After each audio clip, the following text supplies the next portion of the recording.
এই যে আমাদের প্রজন্ম বেড়ে উঠছে, এদের যে এই অবস্থায় সামাজিক যোগাযোগ মাধ্যমের যে প্রভাবটা, সেই প্রভাবের ফলে আমাদের নিজস্ব যে সংস্কৃতির বিকাশটা কতটুকু হচ্ছে বা কি বাধাগ্রস্ত হচ্ছে, বা আপনার কি মনে হয়?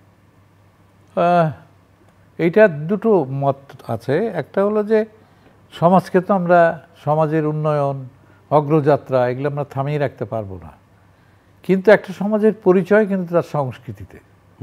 নববর্ষ কিন্তু আমাদের একটা সংস্কৃতির প্রধান অংশ।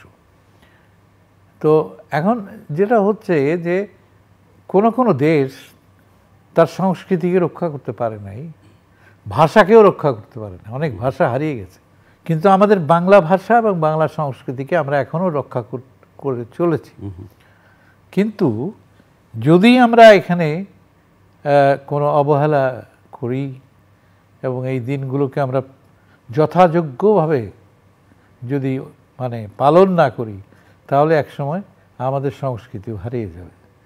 এখানেই আমরা একটা উদাহরণ হিসেবে আনতে পারি যে আমাদের দেশে যে ক্ষুদ্র জাতিসত্তাগুলো আছে, আদিবাসীদের কথা বলছি, আদিবাসীরা দেখেন ওরা কিন্তু ওদের সংস্কৃতিকে রক্ষা করে চলেছে। তাদের বয়ন শিল্প, তাদের খাদ্যাভ্যাস, তাদের এই যে উৎসব, এই সব কিছু, যেমন গারোদের একটা উৎসব হয় ওয়ানগালা, সেটা কিন্তু তারা করে চলেছে, এটাও ফসলের সাথে সম্পর্কিত। কারাম উৎসব সাঁওতালদের, সেটাও কিন্তু তারা রক্ষা করে চলেছে। তারপর চাকমাদের বিজু, এগুলো কিন্তু, তারপরে বৈশাখী, এগুলো কিন্তু রক্ষা করে চলেছে এবং তাদের জাতিসত্তাটা অক্ষুণ্ণ থাকছে সংস্কৃতির কারণে।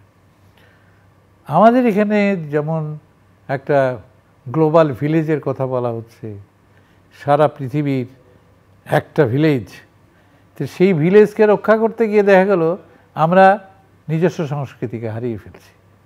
এই ব্যাপারে আমাদের কিন্তু একটু সচেতন হওয়া দরকার যে আমরা আমাদের এই কৃষিভিত্তিক সমাজের যে সংস্কৃতিগুলো আছে এগুলোকে আমাদের রক্ষা করা উচিত। আমাদের আচার সংস্কৃতি, আমাদের বিশ্বাস, তারপর আমাদের চিন্তা, আমাদের ভাবনার ক্ষেত্রে যে প্রতিফলনগুলো আসে, এগুলো আমাদের রক্ষা করা